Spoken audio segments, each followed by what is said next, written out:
Malasia acaba de abandonar su acuerdo comercial con Estados Unidos. No lo ha renegociado ni lo ha pausado. Las palabras exactas del ministro de Comercio fueron literalmente: no está en suspenso, ya no existe, es nulo y sin efecto. Y eso es lo que hace que esto sea devastador para Washington. Malasia ahora está pagando un arancel más bajo del que acordó en el acuerdo. Descubrieron el engaño de Estados Unidos. Ganaron. Y todos los demás países que firmaron un acuerdo con Trump están atentos. Soy Elf House en YouTube.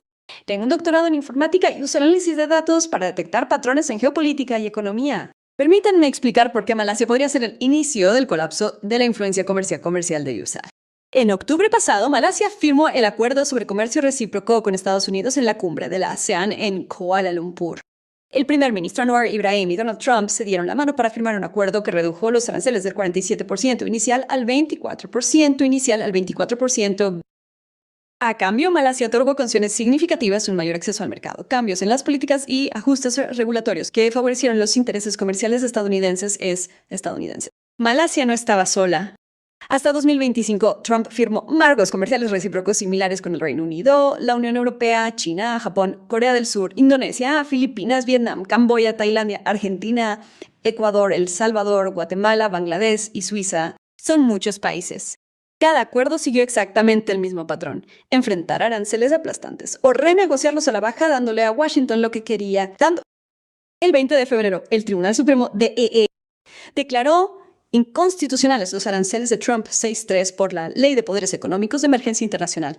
Según Roberts, presidente de la Corte Suprema, la EVA no menciona aranceles ni derechos. Ningún presidente interpretó la ley para otorgar tal poder. Conforme a YEPA, la Tax Foundation estima que se recaudaron más de $160 mil millones en aranceles. Ahora todos se consideran ilegales. En cuestión de horas, Trump sustituyó esas escaleras por un gravamen fijo del 10% en virtud del artículo 122 de la Ley de Comercio de 1974, que se aplicaba por igual a todos los países, tuvieran o no un acuerdo. Malasia hizo los cálculos. Con el acuerdo del 19%, sin el acuerdo del 10%. Eligieron la puerta. Si has seguido los intentos de Trump de conseguir aliados, incluida China, para que le ayudaran con la situación de Irán, reconocerás el mismo patrón. Voy a dejar el enlace al vídeo en la descripción que ahora mismo también en pantalla. Todos los pactos comerciales de Trump se apoyaron en la amenaza arancelaria de la YEPA. A las naciones se les aplicaron tasas del 47%, 50% o incluso mayores. Hicieron dolorosas concesiones, acceso al mercado, normas de adquisición, compromisos de compra por valor de cientos de miles de millones para reducir esas cifras concretas. Pero la EPA está muerta. El artículo 122 de su institución trata a todo el mundo por igual, independientemente de si han firmado algo. Varias fuentes identifican exactamente por qué le seguirán más países. 2 fábricas los están empujando hacia la salida. Primero, los acuerdos han perdido su valor económico tras el fallo del Tribunal Supremo de La Unión Europea, Japón, Corea del Sur, Vietnam, Indonesia, Bangladesh e India habían aceptado aranceles del 15 al 20% y habían ofrecido importantes concesiones en materia de acceso al mercado, adquisiciones y normativas.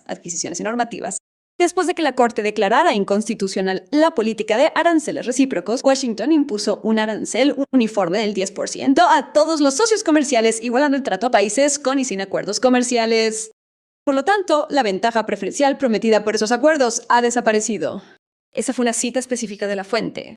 Por otro lado, la presión perdura aún después de la firma. El 11 y 12 de marzo, la Oficina del Representante Comercial de Estados Unidos inició 2 nuevas investigaciones de la sección 301 dirigidas a 60 países, incluidos países que ya habían firmado acuerdos. Por lo tanto, si has hecho concesiones, estás obligado a cumplir compromisos y sigue siendo investigado por exceso de capacidad de fabricación y trabajo forzoso. Solo mira qué pasa cuando veamos quiénes más están reconsiderando. Se suponía que India iba a firmar su acuerdo este mes. El acuerdo incluía el compromiso de comprar $500 mil millones en productos estadounidenses en 5 años, eliminar los aranceles a productos agrícolas e industriales y detener las importaciones de petróleo ruso. Eso es mucho. El secretario de Comercio de la India confirmó que no firmarán hasta que finalice un nuevo marco arancelario. Un alto funcionario también añadió, y cito textualmente: cualquier nación celebra un acuerdo solo cuando percibe una ventaja de mercado en relación con otras naciones competidoras. Esa ventaja ya ha desaparecido. Una fuente del gobierno indio fue incluso más tajante y calificó las nuevas investigaciones de la sección 301 como una táctica de presión para obligar a los países a firmar acuerdos después de la orden judicial. Es un obstáculo en el camino. La Unión Europea congeló la ratificación del Acuerdo de Turnberry a finales de febrero. Baron L., presidente de la Comisión de Comercio del Parlamento Europeo, dijo, y cito textualmente, que un instrumento clave utilizado por parte de para negociar e implementar el acuerdo de Turnberry ya no está disponible. La situación es ahora más incierta que nunca. Esto va en contra de la estabilidad y previsibilidad que buscábamos lograr. Después de años en finanzas, realmente empiezas a reconocer ciertas señales como esta. Cuando varias partes pausan, retrasan o abandonan simultáneamente acuerdos que tardaron meses en negociarse, eso no es una coincidencia. Es una reevaluación coordinada. Todos están esperando a ver si Malasia enfrenta consecuencias reales. Hablando de pensamiento crítico, si quieres agudizar tu capacidad para ver a través de las narrativas políticas y detectar lo que realmente está sucediendo en situaciones como esta, mi libro Awake, la práctica del pensamiento crítico en una era de automentiras, te guía exactamente eso. Está disponible en formato electrónico y audio. Los suscriptores obtienen un 10% de descuento y puedes obtener el primer capítulo gratis en los enlaces de descripción. Trump respondió al fallo del Tribunal Supremo con una amenaza.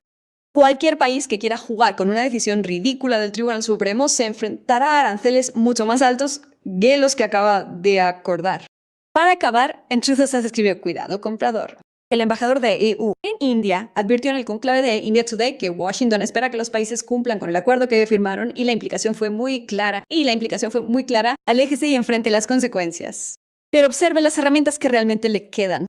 La sección 122 tiene un límite del 15% y expira en 150 días a menos que el Congreso vote para extenderla. Se trata de un plazo que vence a mediados de julio, varios meses antes de las elecciones. Deberán votar registrados los congresistas sobre aranceles al momento que los electores observen el costo de los bienes.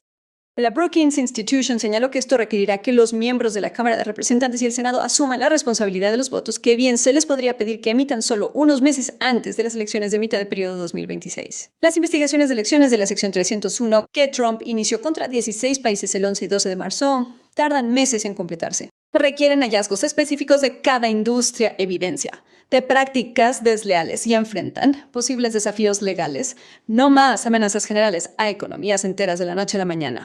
Y mientras tanto, estos 16 países bajo investigación incluyen naciones que ya firmaron acuerdos: Malasia, India, Japón, Corea del Sur, Vietnam, Indonesia. Los países de la UE hicieron concesiones, se comprometieron y aún están siendo investigados.